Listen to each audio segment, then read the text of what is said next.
Greetings from Kansas City. It's hot and sunny here. You can find me at AV Renee KC, and you are listening to and watching the AV Life.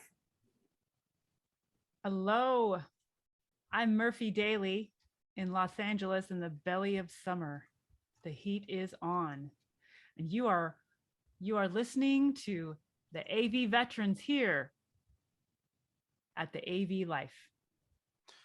Hi, this is James King, and I'm going to pull Joe away here and give you my resume. I'm a writer for the Higher Ed Digital Magazine, IT and AV, HETMA board member, creator of the Higher Ed AV IT Slack group, and a co-host of Ask the Programmer.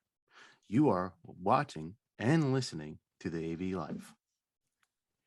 And I'm your host. And since Joey's not here, he will not take over my hosting capabilities tonight. Tim Van Wert at the AV Life Pod. I am also a HETMA board member. And since we're talking about all that, it is a beautiful evening here in New Jersey as we are recording the AV Life, which you are watching or listening to. All right. Well, that was just a very interesting opening today. So I will put that.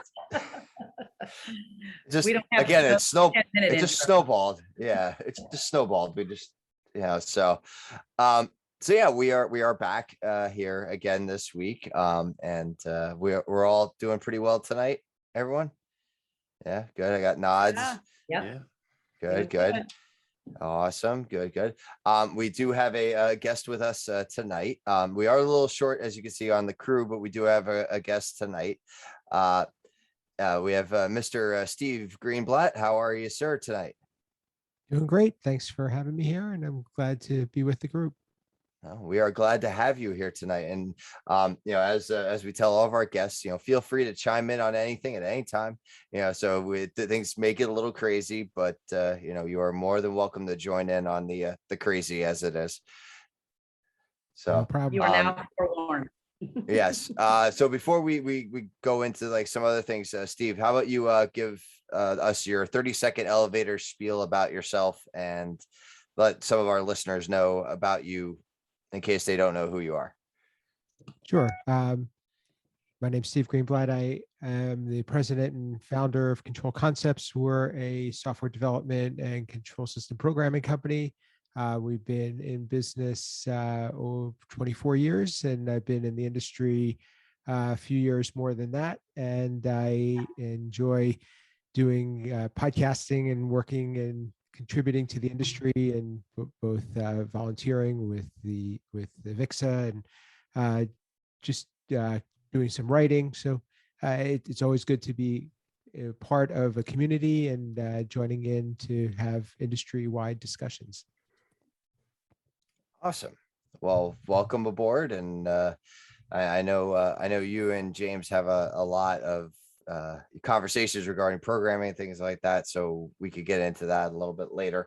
But first, so it's Olympic time. So like I am like so excited right now because I know it's every other year if you watch the winter and the summer. So, and actually we get like back-to-back years this year because everything was postponed last year, but I'm glad that everything's happening now. And there are events happening now as we are recording this on Thursday night. The opening ceremonies happen tomorrow on Friday. But the women's softball had started and Team USA was beating Canada from what I saw. So it's too bad Nancy's not here. But we could talk a little bit about that. And those sort of events are happening right now. And I know there's a bunch of New Jersey folk that are representing Team USA. So it's exciting right now. I'm glad this is happening with all we've been happening in the last 18 months at this point. This is something normal to look at. And I know we talked about it in the past where there aren't any fans in the stands, but it's happening. Just like when football was happening here in the United States and there weren't any fans in the stands at first, right, but it was happening. Same thing with baseball. I think more than 90% of the people who would be watching the Olympics would not have expected to be in the stands. True. Right. So they're like, yeah, so it's not that different for us. We're Unless watching. you We were wanted going to to be feel there that we're gonna anyway. be- You know, maybe sometimes with a sports team, you like local nearby sports team, you could imagine yourself being in the audience, but Olympics is pretty darn special. So, Yeah. so you know, it's about as close to normal as we're going to get. Let's Yeah. take it. Let's run with it. Let's cheer. Let's cry. Let's do it. Yeah. Yeah. So You many deserve it. memories from dating back to a little kid. I mean, I remember like Mary Lou Retton. I wanted to be here when I grew up. I mean, you just think of the memories you make along the years and our kids that are doing the same, that have had kind of a jacked up year and a half. It's like, how cool to be able to get, like you said, Tim, like some normalcy back into our lives. And I don't know, it's always just been a big part of my life, but I come from a pretty sports centric family too, but I'm happy. I'm happy it's starting. I'll be DVRing the opening ceremony so I can watch it over and over. Hmm. Mm. Yeah, and I have fond memories of, like, the early 90s, like of like when Dream Team came out, like when Oh, Yeah. when they said they could let the pro athletes join, which I know, that was a hot moment. Mhm. yeah, because there was that whole debate about, well, they're pros, they're not amateurs, like Olympics is about amateurs, and it's like, yeah, but now I will say, so anyway, but first, that Dream Team energy, when you had all those players, you had, Magic Johnson, Michael Jordan, Patrick Ewing, like Barkley. all Barkley, yes, Charles Barkley, yes, and you had and then you had like Christian Leitner, and it was it's like, oh, the lone white guy. Oh no, John Stockton was on that team too, but Yeah. but like, anyway, that energy and that momentum that it carried with it, and how big of a deal it was, especially to the global audience as well, because not only was it Team USA, but these players are already recognized globally. So they brought a certain focus that really didn't exist with basketball at the Olympics. So Didn't Yeah. the other countries' teams like stop and like try to get the Jordan's autograph and stuff? yeah. Oh yeah, Like, it was a "Oh, it's huge you." thing. They were just excited. Yeah. Yeah. And weren't they Yeah. scoring like 100 plus? Like, right, their average was like, they were just crazy. Which at the time was like unheard of. Like, Yeah, right, it right. was, like, Yeah. and there was no stopping them. There was literally no stopping that team. Now, I will say, this year our team does not look nearly as sharp. They're a little off. They're a little off, and I'm hoping they get it together for the actual Olympics. But that basketball was always my sport to watch during the Olympics, and I like watching swimming and things like that too. And I watching Michael Phelps with him, and he's just in a good way, a freak of nature. Like, physically, he is just built for swimming. Like, you got He's really fun. long arms, and it's like, so Descended from the frog. pretty much. It's a direct line. So, this is the glory of what sports are supposed to do. I haven't brought this up before on this podcast, but I do a thing. Those of you that follow me on Twitter might see every Wednesday I pop out something called the Weekly Wonder. That's a piece of writing that I put out every week. If you'd like to get it delivered to your inbox, you can write to me. You can DM me at Written by Murphy on Twitter if you want, or through LinkedIn, and I will get you signed up to get it yourself. But I recently did a blog post about how it feels to watch sports happening, that watching someone else push beyond what is ordinary, and they worked so hard to get there. I was recalling when my guy Derek Fisher hit that 3-point, the 0.4 seconds in the playoffs, and he did something that you thought would not happen. Nobody watching thought that game was going to be saved for the Lakers, but in less than 1 second, he took a shot and it sank and it went in, and like, yes, he did that. I want to do something marvelous and wonderful like that and save the day, win the game. And that's what sports is about. It inspires us to push. And we look at those athletes, and you just look at them and go, they don't look like that because they make the choices of sitting and eating popcorn like I'm doing right now. Like, oh, look at them. They're doing something extraordinary. They have like trained and they've gotten ready for this moment. And I'm cheering, like the world is cheering because we want ourselves to win. We are them for that minute as we're cheering for them. And we go, yeah, I am gonna do that thing that seems hard right now, but I'm gonna do that repetitive thing and get better at it and push myself and do the thing that I want to do. And that's what sports is supposed to be. And it's good to see that. Yeah. It's wonderful. To go on that is you guys know Carly Lloyd, right? The women's in her book. She actually mentioned that she trains on weekends, holidays, bad weather, good weather, all like she trains basically 365 days. And she's like, the reason why her competition is not. So she's putting an extra day in because they're not. And to bring it into my world, the days when I come back to my inbox and all my Excel spreadsheets and in systems at 9 o'clock at night, that's because I'm going to get it done. Just like the athlete you're talking about, I'm going to do it because my competitors are not. We're all in competition, even if it's just competition with ourselves yesterday. Yep. So doing that work, and when I'm like, oh, it's 9 o'clock, I could feel like put upon and like, oh, this sucks. But I'm like, yeah, but I'm going to do the thing that others don't do. So I'm going to get to places that others might not. Yeah, there's I forget who also said this, but it was a good one. It was kind of like this conversation, and it was a college player. He said he came home one day and from the gym. He goes gym workout by himself, came home, and his dad was like, did you beat those 4 guys? And he's like, what are you talking about, Dad? I went to the gym. I didn't. He's like, there was no one there. Well, did you beat those 4 guys? And he's like, Dad, what 4 guys? What are you talking about? That's like the 4 guys who are coming for your job.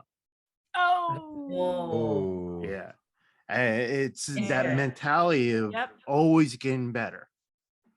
And that's what sports are supposed to do. That's why we have them. That's why we encourage kids to do it. I mean, James, I know you're the guy, you're the coach, you're getting your kids out there and you're getting the neighborhood kids out there learning to do soccer. And that's what it's for. It's like push. And the other beautiful thing, I never did get to do sports as a young person. That wasn't something in my life. But one of the wonderful things about sports is you screw up 100 times and to recover and know that that's okay and know that your team supports you even when you screw up, even screwing up big, because there's always another chance. And that's a beautiful thing. That's really great, to have that in the lives of the kids and as adults. Yeah, there's so many life lessons that could be learned from sports. And I think that more of our kids need to make sure they're involved, even if it's just at first, like just in those first couple of years when they're younger. Like my son does soccer and he does t-ball, and he'll do basketball, hopefully, fingers crossed that winter sports happen.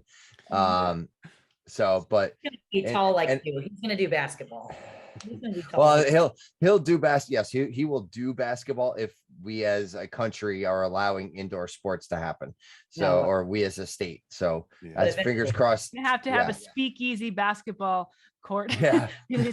What's the password? Charles Barkley. And you know what? I feel like more than anything, being a part of a team and having to work together, isn't that something we do every day today? Like I lean on my engineers and my inside support like a crutch.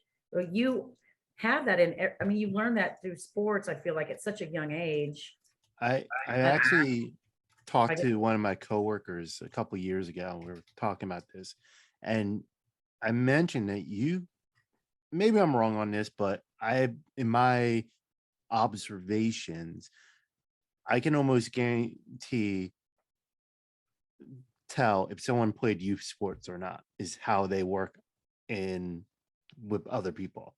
And the ones who are more selfish and more to themselves are the ones who didn't play team sports.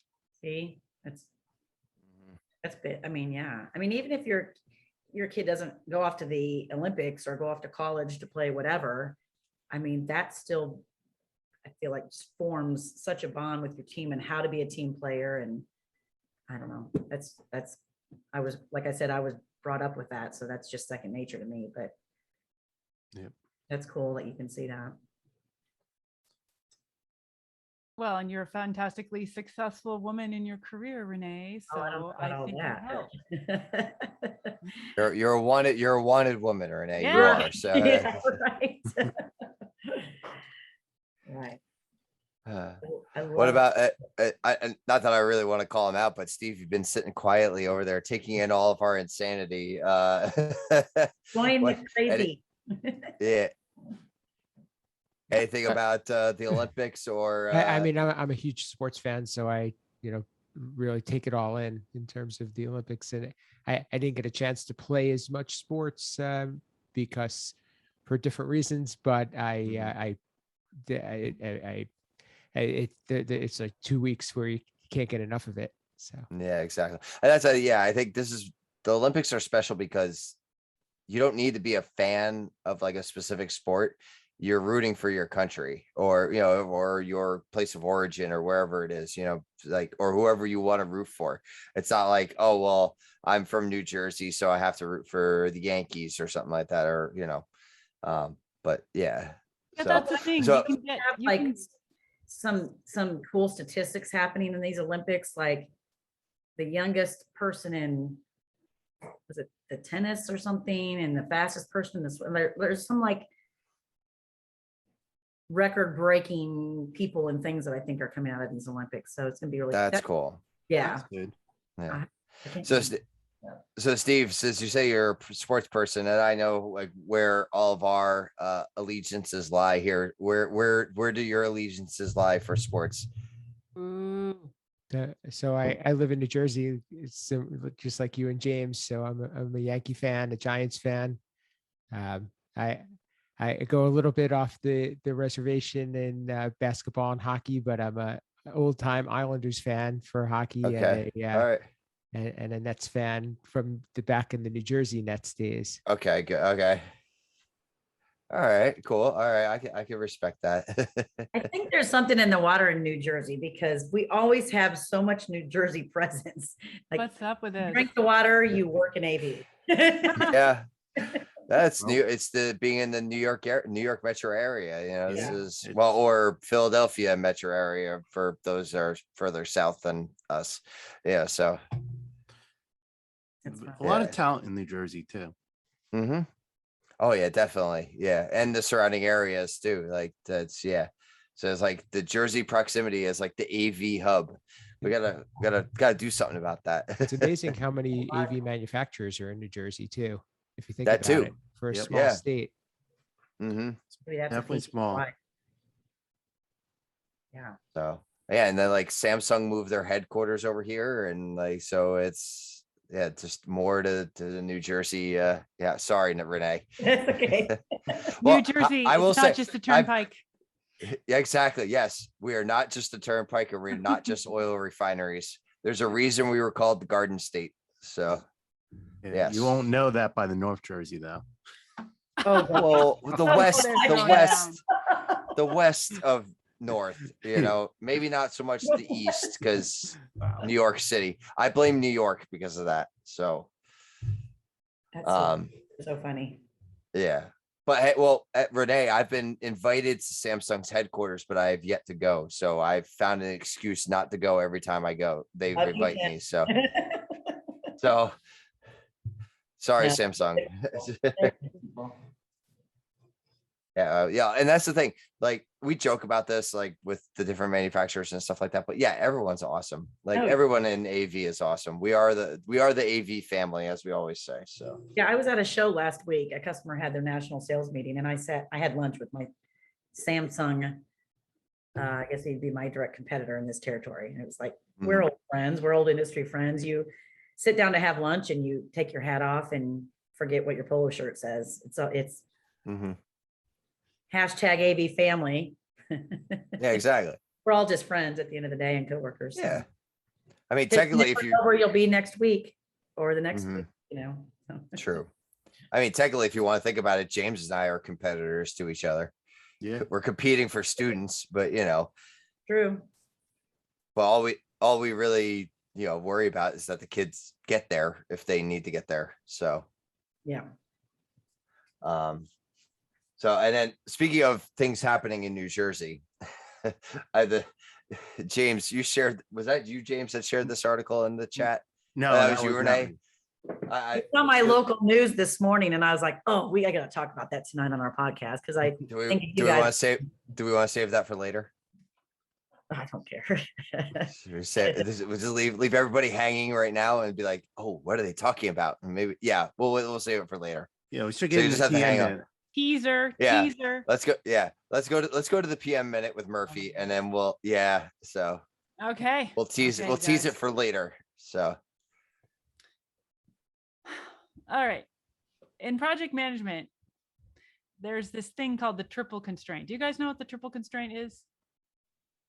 Okay. no, this is- I these don't. are the- I don't. And if I I'm was to say, even if we did, you probably should explain it for those I will. that I maybe. will. I just was like, is this Yeah. a thing that only project managers know about? Apparently, yes. Okay. So once I say it, you'll probably know. It's the on time, on budget, and to scope Mhm. or to spec, right? But the triple constraint, when I was studying for my PMP and I was getting deep in it with the PMI, the PMBOK and the PMI stuff, they said the triple constraint, but they also said, but there's a fourth one, which is customer satisfaction, which is kind of the kind of like, if you did it according to scope, but the customer still isn't satisfied, you kind of didn't do it according to scope, Mhm. So customer satisfaction. So I don't have a cute phrase for this. Sometimes I have a cute phrase, but I don't have a cute phrase for this. Being able to satisfy the customer requires the soft skill of understanding the customer's culture and what's important to them. So that's a soft skill. That's not going to be written down. Understanding what's really important in order to satisfy them takes some magic. Yes, Yeah. it takes some Ooh. paying attention. It takes some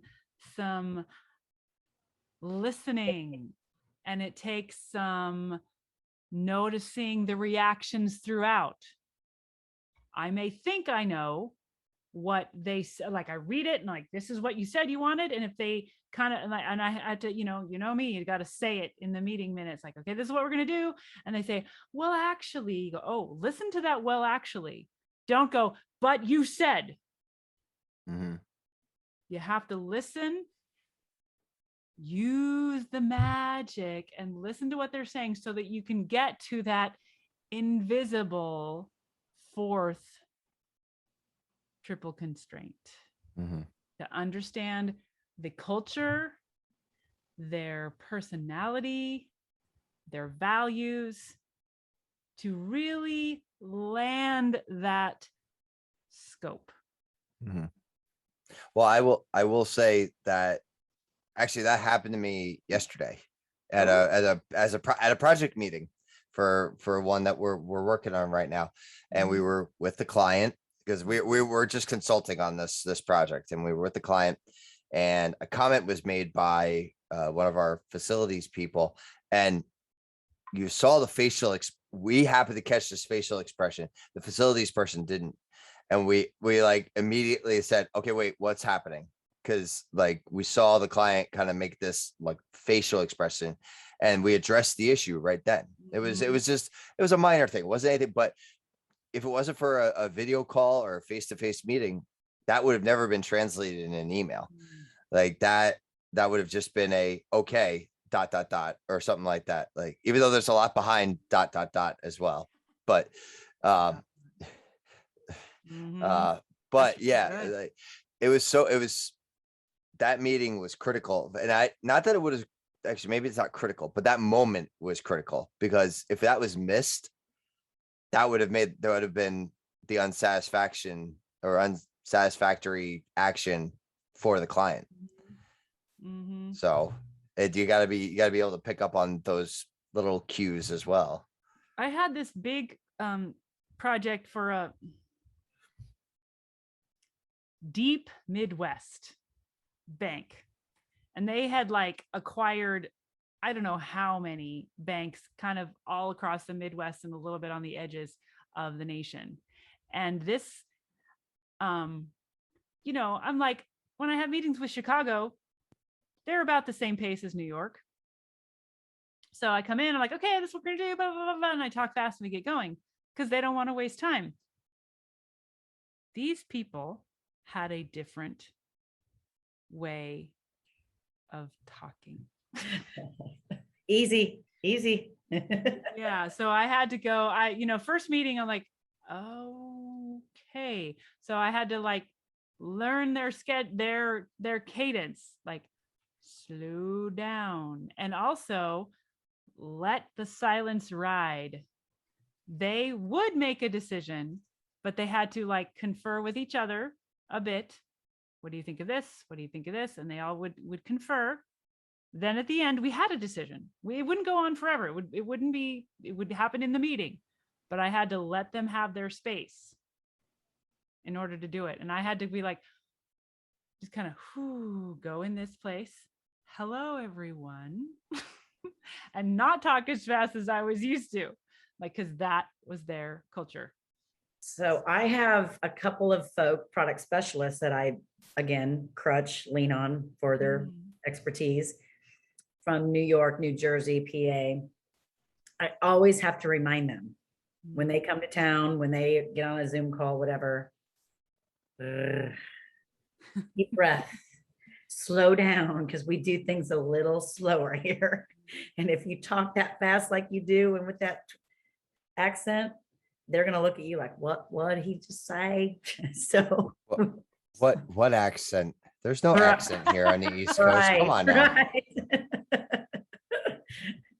You might be a redneck if you talk really slow. Oh my gosh. So that's Midwest, if we're going to talk that. So I had another client. Oh boy. in the deep South. We got deep. South. Sorry, we went deep. We go from deep Midwest to deep South now. It's not that far off from each other. Yeah. Now it was like not outside of Nashville, Tennessee. And they had like a number of places around the area. So we were setting them up. And the thing was, they had this deep Southern accent, which was like the kind of accent I only hear like on TV in certain types of humorous shows, right? But they were totally on it. They absolutely knew what they were talking about, and it was highly technical. And it was great. These were the engineers. These were the guys doing the setup for the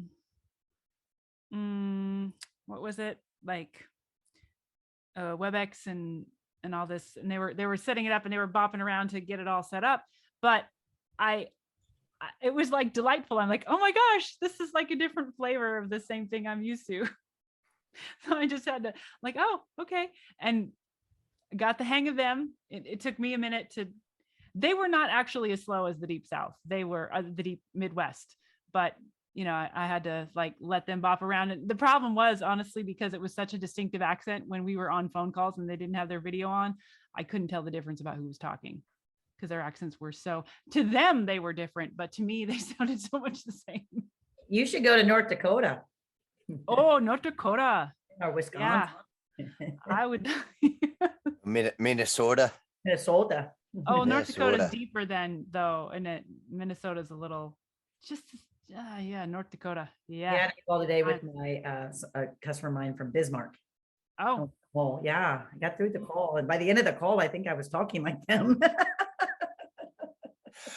Oh, time. well, speaking of that, so one of my first jobs, I was a counselor in training for a YMCA camp oh, that's right. by where I grew up.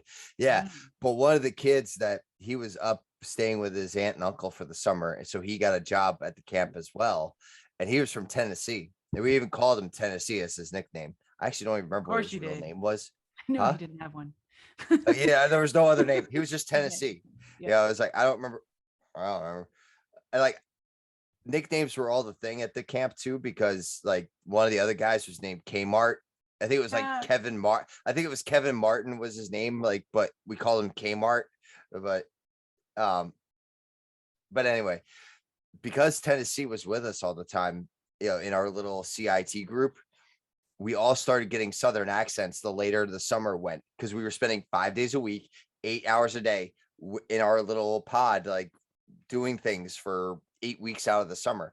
By the end of the summer, my parents were like, where have you been? I'm like, camp. It's like, because I think that's where my y'all actually probably started was then.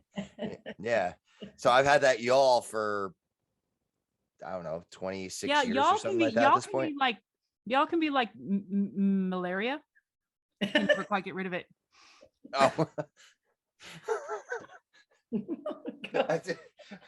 I was wondering where you were going with that. I'm like, wait, how is that? Like, oh, you can't get rid of. I get it. You just, speaking of snowball, you just never know where the PM minute is going to take you. To malaria. I would have never guessed. Yeah, I better y'all hit can me. be like that.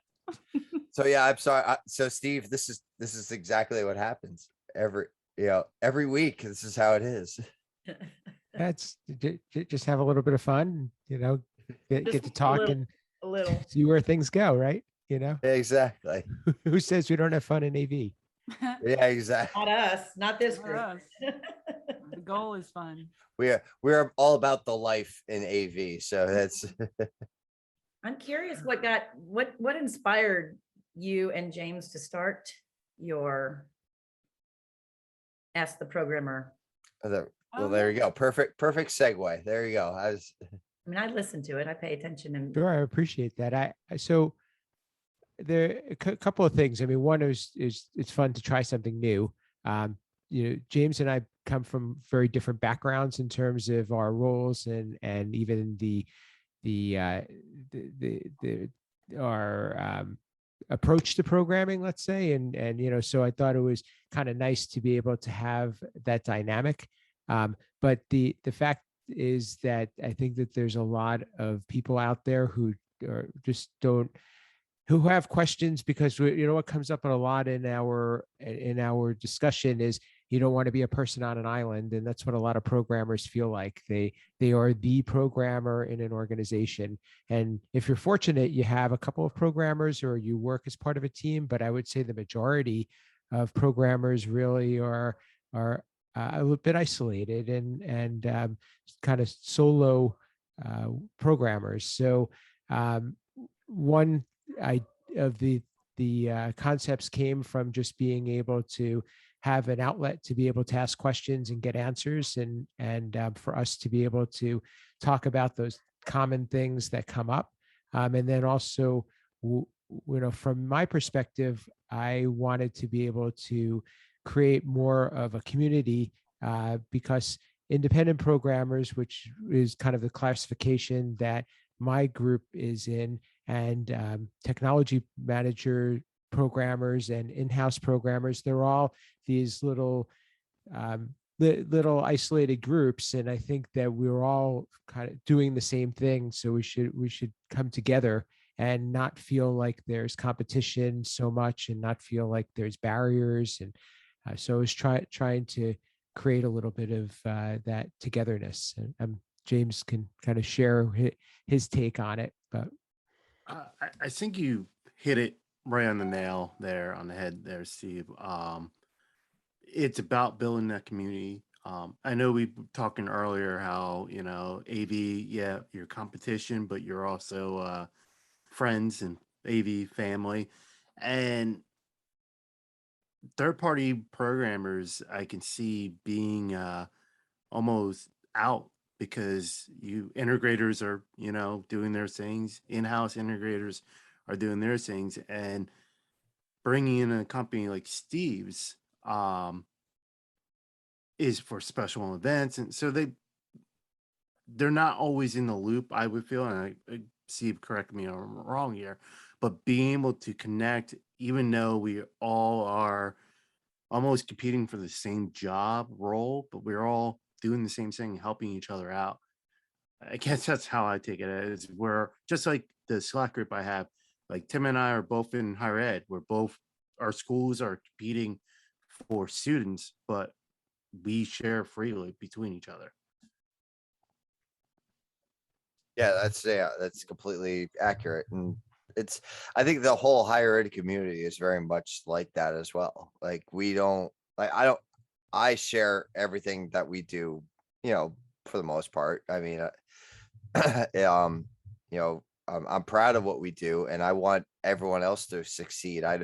We all do our jobs of testing and trying product and things like that. And I think that's also what's going to be so critical about HETMA now that we are an official 501c3, because we passed our bylaws this week. So that's also happened. So that's exciting news. Passed them by. Well, we passed them, like the board of directors, which James and I Ratified. are on. We ratified our I was bylaws. just poking you. I got it. Yeah, Congratulations. That's a big deal. Segue, whatever, it's like Tomato. exactly. But yeah, it's like you guys were saying, it's the community, like, and it's about seeing everybody succeed. It's like it's a teamwork thing, like we were just talking about. It's just sharing information, what works, what doesn't work at your university or your school. And I just think that's, yeah. And then go ahead, Murph. So there is a big push for residential, but sort of corporate residential, all the execs wanting their home stuff. So Stephen, I'd be interested to know if those corporate clients who want their execs set up with a system at home, are you wanting to use the same control system there as in the office? How's that being done? What are some things that people are doing? I wish I could tell you firsthand knowledge, but I can tell you what I think. So okay. I wouldn't know different anyway. So you tell me. Yeah. First off, and I try to tell people this a lot, and is that we have to think of users as being the same, whether they're residential or commercial, because they're people. So even though the applications may be different, we still have to cater to what human needs are. As far as how that crossover is happening, I think that there's a lot more attention now paid or respect paid to one or the other. So the one that you do, so if you're in the commercial side, you fear residential. That's always the hard one, and the residential people fear commercial. So it's true if you talk to people, so I think that we could both learn from each other, without a cop out, but we could both learn how to accommodate a user at home, but give them but still continue to give them, say, the reliability, the sound quality, some of the things that you're not used to doing with microphones. They're not really typically in a residential system. That's something that needs to be learned. Acoustics are yes, a little bit in terms of having a theater, but not as much in terms of being able to deal with echo canceling, let's say. So I think that there's going to be more of a blend of sharing of technology. But when it comes to control, we're still, as long as we understand the user and their needs and how to simplify, the operation, we're still talking to equipment that we're familiar with in the same way that we're used to doing. So it's just a matter of knowing what the right pieces to put in the solution are and how to make them all work together, which is what we've been doing for a long time. I just think for so many years, it's always been such a separation, right? Like this is resi, this is commercial. And now that we have so many people in the residential setting needing a commercial environment, right? Because I'm going to work from here now, but I'm still at my home. We've had to, I hate to use buzzwords, but we've had to adapt to that. So it's even kind of more of a blend with the two than such a line in the sand. Very interesting what COVID taught us or did for us.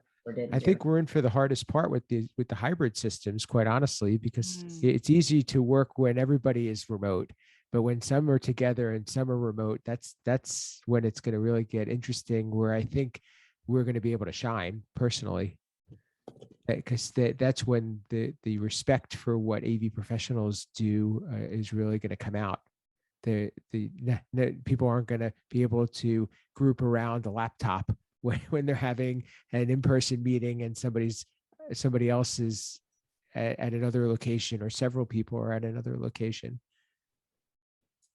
So I bet you there's going to be a rise of people when they go back into the offices, those that are in offices, they're not even going to reserve conference rooms. They're all going to be in their own cubes or wherever they are on their own laptops, still doing Zooms.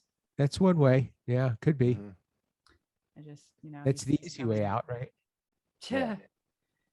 Well, for those who are like maybe that they don't want to have to wear a mask in a conference room or something like that, it's like, well, then I'll sit at my desk and join in and not have to wear a mask. Or because I know some buildings still require, if you're inside, and I think that LA County is one of them right now, is like if you're inside, you have to wear a mask. Like that's how it is.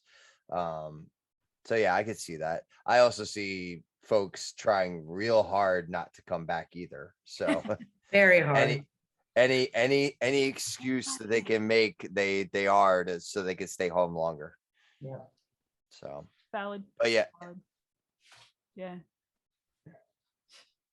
I'm excited. I'm excited for, like you were saying, Steve, I'm excited for that hybrid. I think that's what we've been training to do. This is the moment. Yeah. And we're close to that moment, because now that, like, especially here in New Jersey, like we're getting to the point we're going to have more students back. We're going to have some that are going to be remote. Like it's been nice having this last like year and a half to be able to develop our systems and things like that. But the true test is coming up in a month. Like it's coming up September 1st. And it's going to be interesting. I'm actually a little concerned about the past 16 to 18 months, and both as a programmer and as a in-house integrator. And the reason why is we've gone 18 months of people working out of their homes. They're used to certain things. Pre-COVID, I used to get a couple times, well, I can do that at home. Why can't I do that here? I think that phrase is going to be 10 to 20% more now, because so many people did work from home and got their job done, but they did not take into account of security. They didn't take into account of acoustic, as he was talking about. They didn't take an account in lighting. They didn't take an account of control interfaces. There were one person sitting at their computer working, and now they're going to want that ease of flow of work at their workstation. But you got to log into your workstation. You got to sign into the data shares, or you might have to turn on the projector if you're in a classroom. And they're going to be a warm up and a cool down. There's going to be switching inputs, and they're going to be like, well, I didn't have to do that at home. Why do I have to do that here? And that's a concern I have going forward, because I think that's going to come a lot.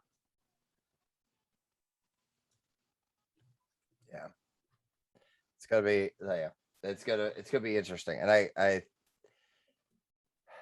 I'm not saying that not everyone's done their job, but I'm thinking some people have done their job better than others. So I think some are going to be ready Sure. for that, James. And the ones that are going to succeed are the ones that make it as simple as possible. And also a matter of getting the products at this point. Again, it's not always making simple. Prime example, let's take a consumer device, an Apple TV, and how you can easily stream to it at home. Well, your home computer and your Apple TV and your smart TV, they're all on the same network. Unless you are really into IT and you're doing that splitting in your home, which I highly doubt. At home. Yeah, I highly doubt any of our end users are doing that. They're all on this. They're on a flat network, and then they're going to come home. They're going to come back to work. Hey, I'm going to bring my Apple TV with me into work. I'm going to plug in the corporate LAN. And hey, wait, why doesn't it work? Why can't I connect my office PC to this? What do you mean I have to talk about VLANs and security? Or what do you mean I have to wait for that to turn on or turn off? Like, why isn't it instant? Like, I think there's going to be a lot of that coming. And I think people like Tim, myself, it's going to be a task on us to make it simple, but still adhere to our security and our standards. Standards. There's that word, standards Gotta again. drop it in. Security and standards both mentioned in this episode. So and also reliable. So easy but reliable, I think is what's going to be critical. Yeah. So Steve, unreliable is not easy. That's unreliable. It means it doesn't work. Yeah. Yeah, especially in our line of work, if it needs to be reliable. Otherwise, I'm reporting to a classroom every day, and I can't handle that. Like, there's just no time in the day for that. So there has to be reliability. So, Steve, we had an episode a couple weeks back, and we revisited our bold predictions for 2021. So what would be your bold prediction for the second half of 2021? What do you think is going to happen within the next 6 months? AV related or control related? Like, what do you see is going to happen? Because some of us, we were talking about like back to normal in January, back to normal January 2023. It's like, but now with things kind of like we're getting back to normal. But what do you think is a bold prediction for yourself? I'd like to get your point of view on this. I may need a little bit of time to process it, but I'll tell you what I'm seeing right now currently is that, I think that we're lagging the recovery. I don't see the demand picking up the way many other industries are. I think we're waiting because of the fact that there's a lot of uncertainty about returning to the office. And I think that if in the commercial side, if we are not going and using these facilities that we're building, then we don't really need them. So that's going to be, I think, very critical to understand what that looks like, to know that there's going to be an increased demand to have meeting places and public gatherings. And I think there's also going to be repurposing of the systems that we've known or used in the past, and we're already starting to see, I think, some of the systems that were kind of put into safekeeping get dusted off, and everybody's trying to figure out, what do I do now, and what works and what doesn't work, and what do I need, and how do I modernize, and how do I get prepared for the future. I mean, in the control perspective, there's always this continual push for simplicity and less customization, and I'm still kind of feeling that out a bit. I agree that that's the general trend, but I do feel like there'll still be some complexities that need to get addressed, and I hope that there are, because that's what my company does. and I always say the easier you have to make it for somebody else, the harder it is for the programmer. So it's there's always that trade-off there. But I will be at trade shows coming up. I'm going to CEDIA, I'm going to Infocom. So we are starting to, I think, uh, get back together. And I think that there's a little apprehension, quite honestly. I mean, I own a small business, and it hasn't been easy. In fact, I think it's been harder after all of the relief that we've received than it was during the tough times, because now you have to really get your footing again. So it's there's a lot of change that we have to get used to and get and and I think the once we start to see some clarity, whatever that is, then we can know how to go and hit that target. But right now it's the lack of clarity personally that I feel.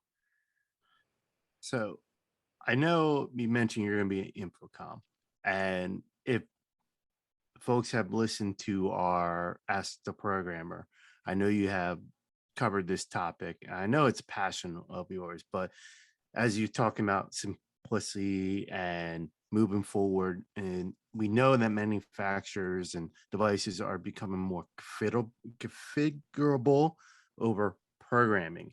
I know you are running a class at Infocom this year about the difference. Without going into too much detail, why don't you plug your class so people who are going to Infocom can attend it? Appreciate that. So actually I've done this class for several years, and because there's that misunderstanding of what is programming, what is configuration. And I mean, one year we walked into Infocom and everybody talked about no programming required, and I felt like programmers had targets on their backs. And I still think that it's this catchphrase that is commonly used because programming gets that black eye, and seems to be the part that people feel like they lose money on, or they can't get right, or it's what holds back sales. So when I came up with this class, I tried to demystify some of that, and I'm not taking sides, but more so giving an overview of what it means, what programming means, what configuration means, what are some examples in other industries of programming versus configuration models to get to a similar result. But most importantly is how to have success with with both of them, and what are the criteria that you need to think about when you're choosing a path, because they are divergent paths, and you can't necessarily go in one direction and come back to the other that easily. So it's a interactive session. It's very much about a dialogue throughout the session.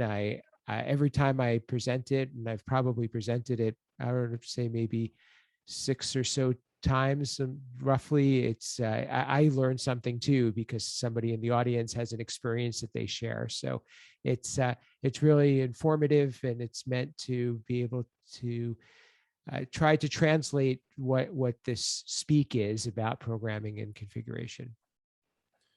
It's a very good in-depth. I've actually attended it during at the HETMA conference, and very insightful, very good class.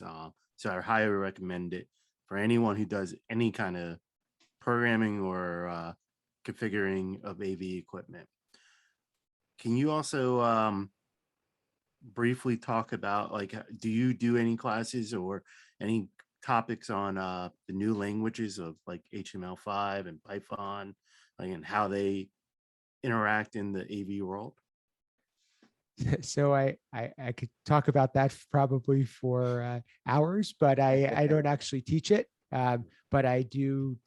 That's really one of the things that is near and dear to us is trying to, my company at least, look at how modern programming languages will help to expand the capabilities of AV systems. So it's how can we take these tools that are very well used and very well developed and very well known in the rest of the software world, and apply them to the AV applications. And it's something that we've been doing for quite some time, and it takes time to gain adoption with it, and it also takes time to get programmers who will understand how to use them within the constraints of AV applications. So there's definitely some tricks to it, but it's something that we're passionate about, and I believe is where programming is heading. Yeah, I agree with you. Now that I bored our audience with programming and took the show over like Joe Way does, I'm going to kick it back to Tim.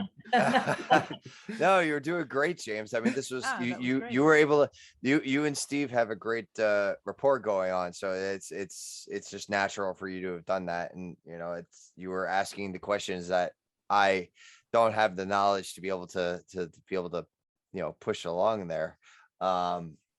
But yeah, I mean, this is for those who are going to be at InfoComm, and I know it sounds like it's almost like a 50-50 split. Like the people that usually are going, some of them are and some of them aren't, but yet there's a bunch of newbies, myself included, and James, that are going, for the first time. So it's an interesting thing, because and I think James, you asked on the higher ed AVIT group, and some people are like, no, can't go. No, I'm not going. It's like it, but then you check with other groups and it's like, oh yeah, we're going. And it's like, so I hate to say it, but Joe's prediction of what was it? 31,000. It might actually happen.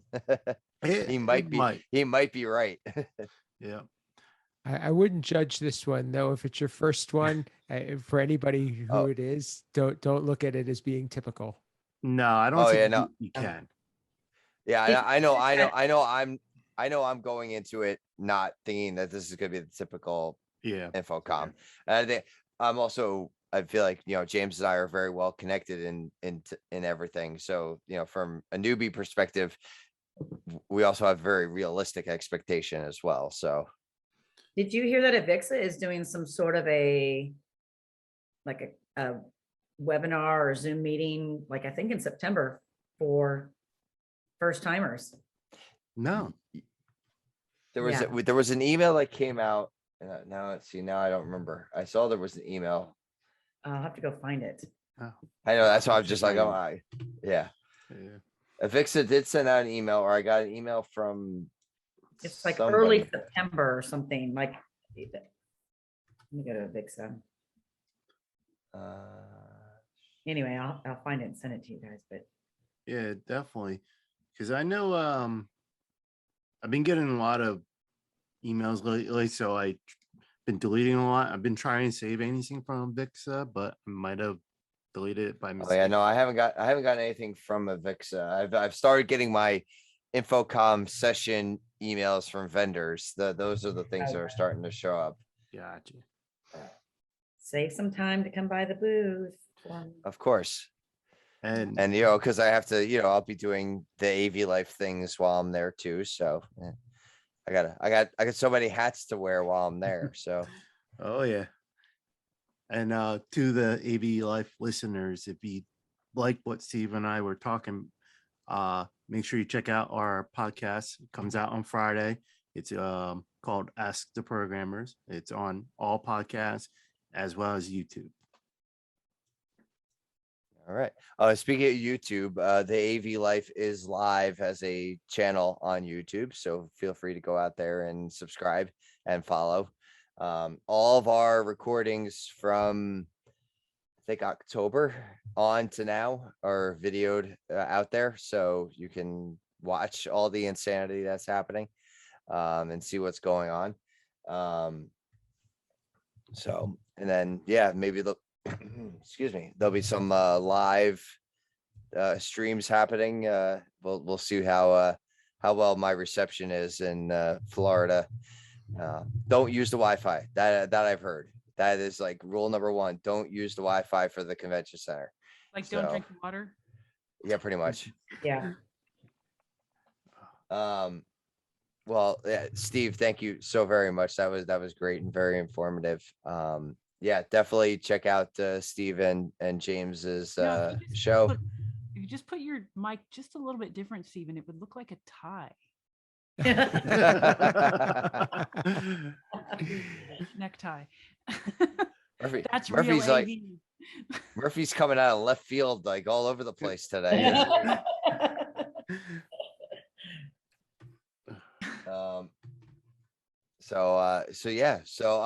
Okay, so we'll shift gears a little bit now. First off, some breaking news from earlier today. A video wall has fallen at the Hard Rock Stadium in Florida.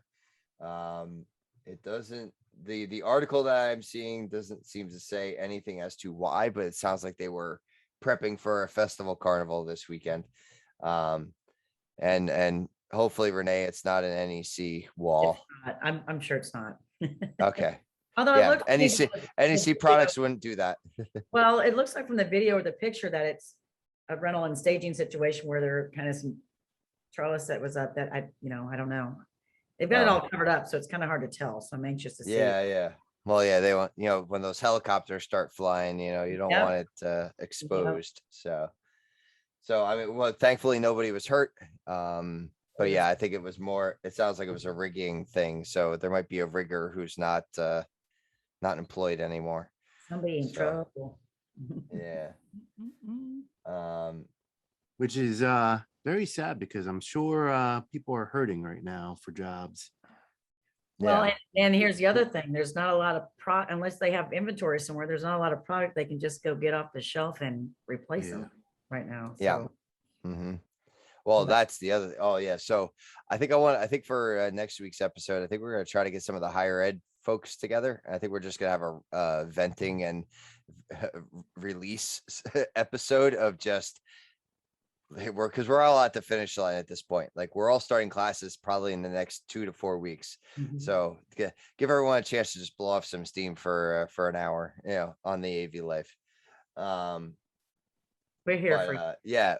Let me tell you though, yeah, the whole product delay thing is getting really serious right now. It was serious like 2 to 3 months ago when we started talking about this, and now it's gotten to be a little ridiculous isn't the word I'm looking for, but now it's really like a problem. So you think of anything that could go wrong in the whole domino effect of how a product gets from A to Z, and all those things are happening. So there was a big rail derailment in like Idaho or Utah, which is taking a lot of product from California this way. So that's a huge delay. We just found out that 3 of our factories have another COVID outbreak. Oh, So they will be going back to a reduced staff, kind of like we did, I don't know, a year ago. And that's very scary. And then the container shortages. We have a lot of empty containers sitting here in the US and not a lot overseas picking up our stuff. So it's like, just think of the next thing in the line. We had a good system and it was very tightly coupled for how to get stuff around. And those couplings are degrading. Yeah. And the empty containers had to go to the place where they could get filled, but that didn't happen. And now they don't have it. Yeah.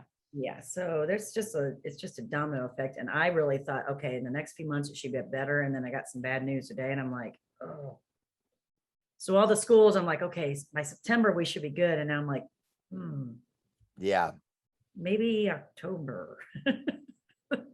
Which for us in education, that's not that's really acceptable. Yeah, exactly. Well, yeah, but then when do we do the work?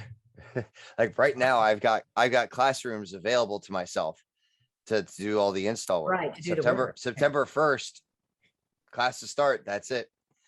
The wheels are in motion for a new semester. So yeah, it's September either. yeah. So this is where those relationships, as we've talked about, come in handy. But even those relationships can only go so far. If You're the right. product's And not there. that's huge, but the relationships stop at a certain point where there's literally nothing that your best friend in the world can do for you. Yeah, exactly. Except for to go fly that stuff over. But yeah, I was feeling real optimistic about 2 weeks ago that we're seeing the light at the end of the tunnel. And then the last few days have been given some not so great updates. So Mhm. we just got to continue hanging in there. Yep. I mean, We could do it. We can make it. yeah, you So, can only control so much. So, right, exactly. So, we placed our orders. Now we're just waiting for fulfillment. So, Yeah. or satisfaction, as Murphy was saying about with the client earlier. So, Stupid COVID. Stupid COVID. yeah, stupid COVID. All right. And then the other one that we alluded to earlier comes to us from New Jersey. Yeah. You have two young ladies that are riding one of those, I guess it's one of those slingshot rides. Yep. Down at Adventure Pier. 13-year-olds, these two 13-year-old girls.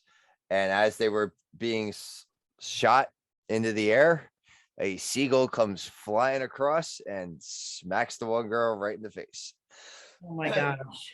If you haven't watched the video, you have to go watch it because The thing is, they're not the first ones, and they're definitely not going to be the last one. You guys know Fabio, right? yeah, I remember fun. Yeah. Yeah. You Busch Gardens in Virginia, they have a roller coaster called the Pilot Chariot. It I think it opened in 2001, and they brought him in as like for the opening day. And while he was riding it, he got hit by a goose. Ooh. And he came back like scratches and blood on his. I Yeah. saw that. Yeah, I remember that picture. Oh, Yeah. actually, it was fun. Maybe I'm just kind of a bad person, but I like the videos of like kids that are and adults that are riding these rides and they like pass out on the rides because they like just have like they just faint because they're just so excited in one way or the other. And you just see them flopping around in the chair as they're being whipped all over the place. You would the best one I saw was actually it was a reporter who was in the back of a like a co-pilot of either F-16, F-15, one of those fighter jets. And the pilot was taking him through all the tours, and the guy would be sitting there like talking, and blacks out. And then gets up and starts talking again. The pilot is cracking up. Darn it. Those are, yeah. It's like some people just can't handle the G's, So No. oh, there it is, Renee. Yeah, move your head, Renee. Yeah, you're right. Yeah. Yeah. Oh, there is the seagull. That poor girl. Stop it now. Yeah. That poor thing. I mean, she's okay. That's why I'm giggling, but Wait, are we talking about the seagull or the girl? No, the they're both seagull- okay. Both were okay. Both are okay. Okay. She took that seagull. Not like the seagull, the bird, and Rainey Johnson. Oh, Oh. yeah. That little bird, poof, in the wind. We've talked about that one before. Oh yeah. Well, now I'm thinking about that bad lip reading of Star Wars. The seagull, stop it now, with Yoda, and he's got his little. That's another YouTube video. If you're a Star Wars fan, or even if you just like goofy videos, go look that up. Bad lip reading, seagulls, stop it now. So that was, it was my sister-in-law that found that. I'm like, how did I find that one? It wasn't even I didn't find it. My sister-in-law did, and she sent it to me, and she absolutely loves it. So. Know that one. Yeah. All right. Well, yeah, there was so that was kind of our firing range for this week. Yeah, so we do wish speaking of fire range, we do wish our friend Kim Frank some quick healing. She busted up her ankle pretty bad. Sounds like she's going to be out of commission for a couple of months. So we wish her quick healing. Spence is hanging out with his kids and his grandkids, and one of which I know he has not seen yet. This is the first time he's seen them, so I'm glad that he got his time there. Yeah, and my sister is home, and she brought my niece and my brother.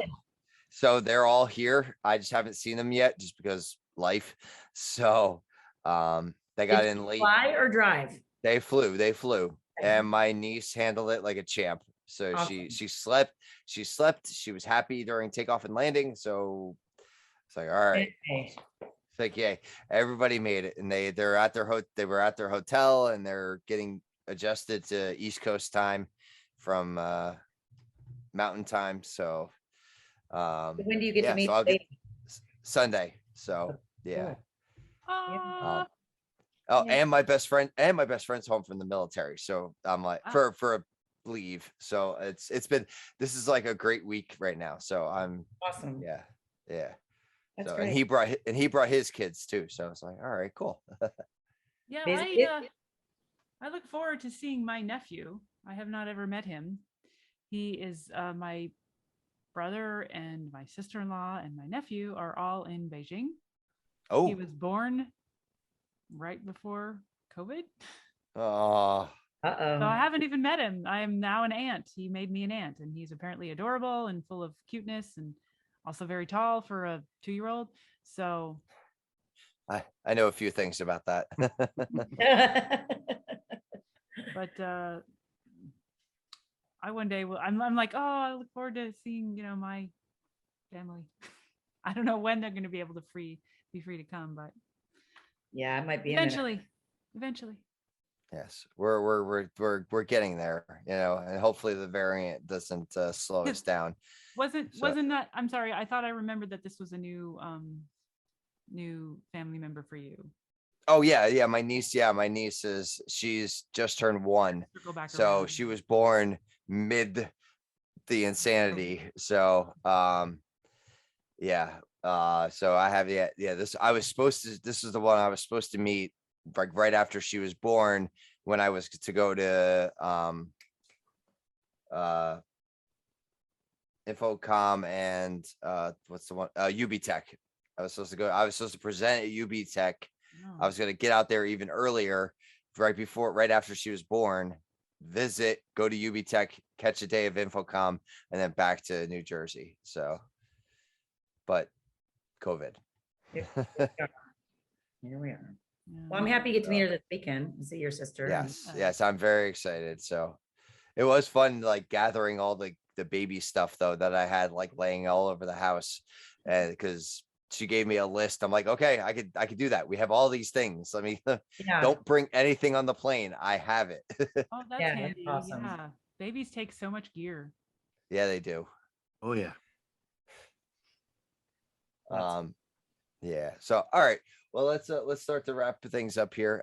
Steve, thank you so very much for joining us tonight. It was a pleasure having you aboard, and I sort of apologize for our insanity. That's just the way we are here. I think tonight might have been a little bit extra, but I don't know. Nah, maybe not. Maybe You it's didn't just scare me been one off, of the- so appreciate you having me. And, yeah, you're still here. You yeah. made it the whole hour and 15 minutes or so. So it's